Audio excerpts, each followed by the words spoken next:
প্রিয় viewers, online study solution বিডির পক্ষ থেকে স্বাগতম। সাথে আছে আমি সাগর আহমেদ। আজকে আমাদের আলোচনার বিষয় হচ্ছে সরকারি চাকরির পরীক্ষার জন্য কমন উপযোগী কিছু বাংলা প্রশ্নের সমাধান। এই ভিডিওটি কয়েকটি পার্ট করা হয়েছে। সবগুলো পার্ট পড়লে আপনাদের যে কোনো পরীক্ষার বাংলা প্রশ্ন নিয়ে আর কোনো সমস্যা হবে না ইনশাআল্লাহ। ডিসক্রিপশন বক্সে লিংক দেওয়া থাকবে, আপনারা ইচ্ছা করলে সেখান থেকে সবগুলো পার্ট পড়ে নিতে পারবেন। সাবস্ক্রাইব করে আমাদের পাশে থাকুন। পরবর্তী ভিডিওর আপডেট পেতে বেল আইকনে ক্লিক করুন। আর যারা ইতোমধ্যে সাবস্ক্রাইব করেছেন তাদের অসংখ্য ধন্যবাদ। বন্ধুরা, এবার চলুন মূল আলোচনায়।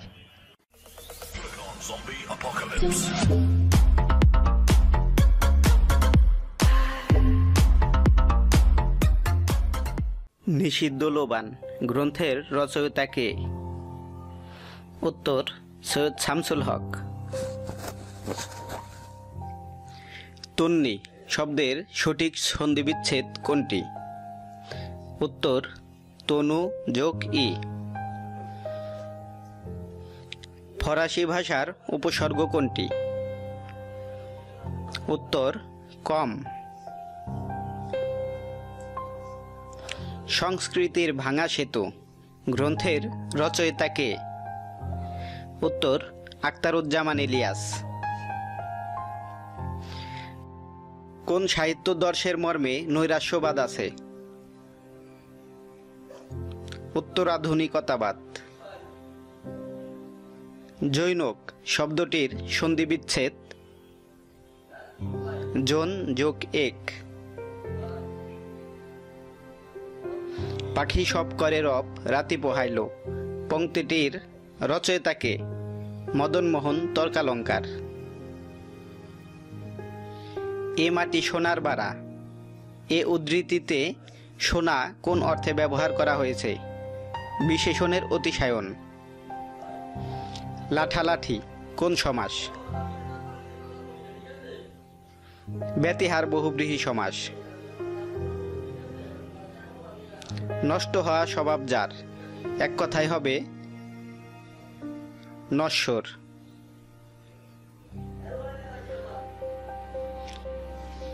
বাংলা বর্ণমালার মোট বর্ণ কয়টি? 50টি। বিগ্রহ শব্দের বিপরীত শব্দ কোনটি? বিস্তুত। কারক নির্ণয় করো, ডাক্তার ডাকো। কর্মকারক। শুদ্ধ বানান কোনটি? শুদ্ধ বানান হচ্ছে মুমূর্ষ। ছাত্র সমাজ শব্দটি কোন সমাসের উদাহরণ? উত্তর, তৎপুরুষ সমাস। ভ্রম শব্দের অর্থ হল প্রমাণ। পাখিরা দলে দলে কলরব করছে, এখানে দলে দলে কি অর্থ বোঝাচ্ছে? আধিক্য। মনির চৌধুরী রচিত কেউ কিছু পারে না, এটি একটি গল্প। সপ্তাহ কোন প্রকার শব্দ? উত্তর, গণনাবাচক। পদ্মরাগ উপন্যাসের রচয়িতা কে? উত্তর, রোকেয়া সাখাওয়াত হোসেন। কবি কায়কোবাদ রচিত মহাশ্মশান কাব্যের ঐতিহাসিক পটভূমি ছিল পানিপথের তৃতীয় যুদ্ধ। শতকর শব্দটির অর্থ কি? শতকর শব্দের অর্থ চন্দ্র। নিচের কোনটি ভ্রমর অর্থে শুদ্ধ নয়? মধুময়। কালের কলস কোন ধরনের রচনা? কাব্য। ছেলে তো নয় যেন ননির পুতুল, এখানে যেন অব্যয়। কোন বানানটি শুদ্ধ? উত্তর স্বায়ত্তশাসন। কোন বানানটি শুদ্ধ? উত্তর নিরীহ। দোয়েল গ্রন্থটির রচয়িতা কে? হুমায়ুন আহমেদ। রবীন্দ্রনাথ কত সালে নোবেল পুরস্কার লাভ করেন? উত্তর 1913 সালে। বাগধারা হিসেবে প্রয়োগ করা হয় না কোন শব্দটি? চোখের জল। মানুষ মরণশীল, এ বাক্যে মানুষ শব্দটি কোন লিঙ্গ? উভয় লিঙ্গ। কন্যা শব্দের সমর্থক শব্দ কোনটি? তনয়া। জিলাপির প্যাঁচ বাগধারাটির অর্থ কি? কুটিল বুদ্ধি। ব্যাঙের আধুলি বাগধারাটির অর্থ কি? সামান্য অর্থ। আমি জাহান্নামের আগুনে বসিয়া হাসি পুষ্পের হাসি চরণটি কোন কবিতার? বিদ্রোহী। সংসপ্তক কোন জাতীয় গ্রন্থ? উপন্যাস। মনীষা শব্দের সন্ধিবিচ্ছেদ কি? উত্তর মনস যোগ ঈশা, মনীষা।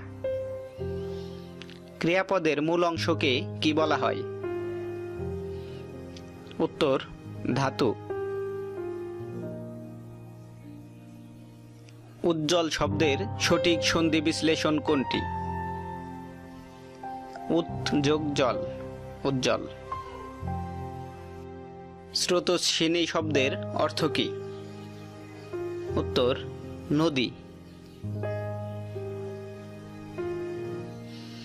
যা ভাষায় প্রকাশ করা যায় না তাকে এক কথায় বলে অনির্বচনীয়। পিশাচ, পিশাচ এরূপ পরিবর্তনকে বলা হয় ধ্বনি বিপর্যয়। নিচের কোন বানানটি অশুদ্ধ? সতীত্ব। নিচের কোনটি অর্থগত দিক থেকে সাদৃশ্যপূর্ণ নয়? উত্তর লোচন। কেবল বহুবচনে ব্যবহৃত হয় এমন শব্দ হল পাল। নিচের কোনটি তারণজাত ধ্বনি? ঢসিন্দ্র। ঐহিক শব্দের বিপরীত শব্দ হল পারত্রিক।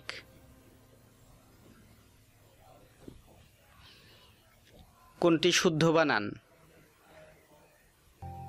শুদ্ধ বানান হচ্ছে সমীচীন। কোন শব্দটি অপপ্রয়োগের দৃষ্টান্ত? উত্তর অশ্রুজল।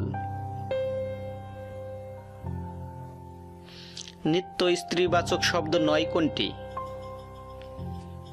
উত্তর রজকি। ভাঙ্গাইত এই সাধু ক্রিয়াপদের চলিত রূপ কি? ভাঙত। বুদ্ধি শব্দটির সঠিক প্রকৃত প্রত্যয় হল বুধ যোগতি। হাসি দিয়ে ঘরটাকে ভরিয়ে রাখত সে, বাক্যটিতে দিয়ে হলো অনুসর্গ। পেটোয়া শব্দের অর্থ হলো অনগত। বন্ধুরা, আজ এ পর্যন্তই। ভিডিওটি যদি ভালো লেগে থাকে তাহলে চ্যানেলটি সাবস্ক্রাইব করুন এবং সবার আগে ভিডিও পেতে বেল আইকনটি ক্লিক করুন। ধন্যবাদ সবাইকে।